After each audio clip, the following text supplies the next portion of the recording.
Bismillahirrahmanirrahim.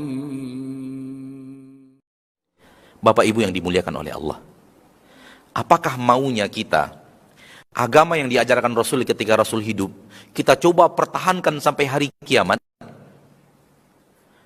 Apakah itu maunya kita sebagai seorang muslim? Seperti apa yang diajarkan Rasul, seperti apa yang diamalkan Rasul, seperti apa yang dikerjakan Rasul ketika Rasul hidup, kita jaga keasliannya sampai hari kiamat? Atau maunya kita, ya terserah kita, mau sama mau tidak ya terserah. Yang penting, mana di antara dua ini yang kita inginkan sebenarnya? Apakah yang kita inginkan seperti yang diamalkan Rasul, seperti yang dikerjakan Rasul, seperti yang diperintahkan Rasul dan diamalkan Rasul ketika beliau hidup bersama para sahabatnya? Akan kita jaga keaslian ini sampai hari kiamat? Manusia terserah berimprovisasi dalam syariat. Silahkan kerjakan apa yang kalian mau walau tidak sesuai dengan apa yang dikerjakan Rasul. Apakah itu yang akan kita katakan kepada orang? Atau kita akan katakan mari kita jaga agama ini sampai hari kiamat seperti yang diajarkan Rasul?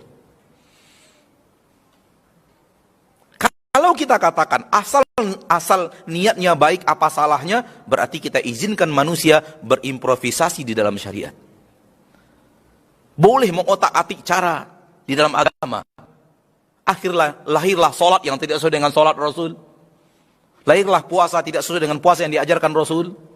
Lahirlah zikir yang tidak sesuai dengan zikir yang diajarkan Rasul. Lahirlah cara berzikir yang tidak sesuai dengan diajarkan Rasul. Lahirlah cara untuk menentukan Ramadan tidak sesuai dengan yang diajarkan Rasul. Lahirlah cara menentukan Idul Fitri yang tidak sesuai dengan yang diajarkan Rasul ketika kita mengatakan terserah Anda, yang penting niatnya baik. Itu yang terjadi. Sementara ketika ada orang puasa Ramadan mendahului kita 2 hari, kita kata ini aliran sesat. Karena mendahului cara yang diajarkan Rasul. Betul kan? Ketika belum lagi Idul Fitri, mereka sudah Idul Fitri, sudah takbiran, kita mengatakan ini aliran sesat. Ketika mereka tidak mengikuti cara Idul Fitri, sebagaimana cara menentukan Idul Fitri yang diajarkan Rasul SAW. Kenapa yang lain tidak kita katakan hal yang sama? Cara berzikir setelah sholat, cara ini, cara agama ini mengikuti Rasul itu yang benar, tidak mengikuti Rasul, mengikuti hawa nafsu. Bapak dan Ibu kaum muslimin dan muslimat, demi Allah, itulah yang ada saya yakini dalam hati saya.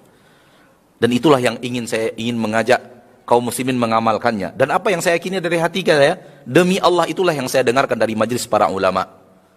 Yang kita diizinkan oleh Allah dan dimudahkan oleh Allah untuk duduk bersama mereka ketika dahulu menimba ilmu di kota Nabi. Dan ketika mereka datang ke kota kita, atau ketika kita belajar melalui media-media yang Allah mudahkan sekarang, itu yang kita terima dari para ulama. Ikuti Rasul, ikuti Rasul, ikuti Rasul, ikuti Rasul. Tidak ada keselamatan kecuali mengikuti Rasul. Tidak mengikuti Rasul berarti mengikuti jalan syaitan.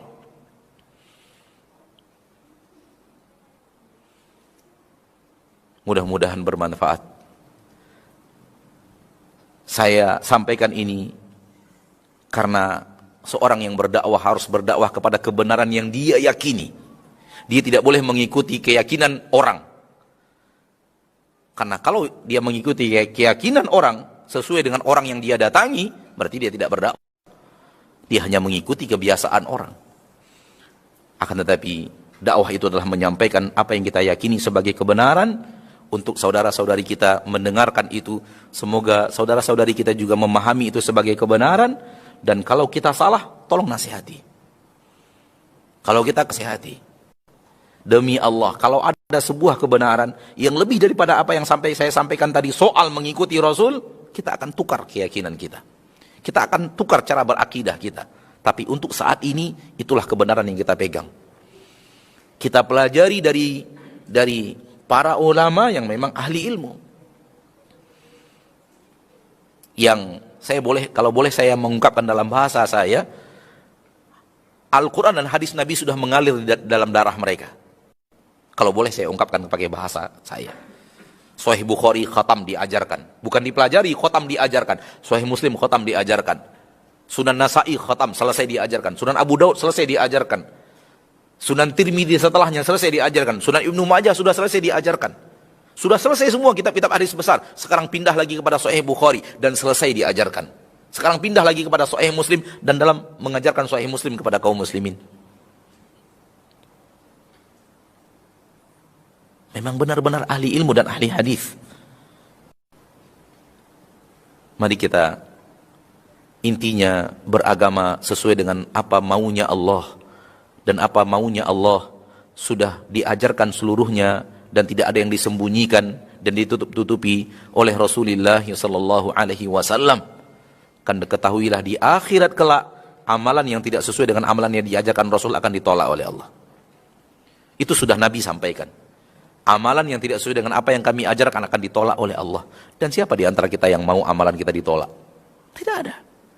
Dan siapa seorang dai yang sayang kepada kaum muslimin, kemudian dia melihat saudara-saudarinya kaum muslimin mengamalkan amalan yang tidak diamalkan Rasul, kemudian dia diam saja dan mengatakan silahkan lanjutkan, sementara dia tahu bahwa amalan yang tidak diajarkan oleh Rasul akan ditolak.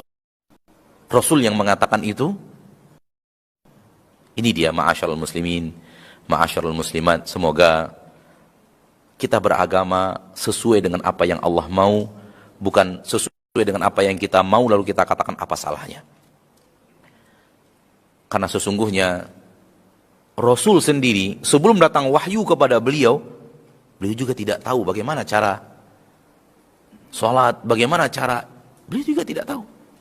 Sampai datang kepada beliau wahyu, baru kemudian beliau mengajarkannya kepada manusia sesuai dapatkan dari wahyu. Wallahu ta'ala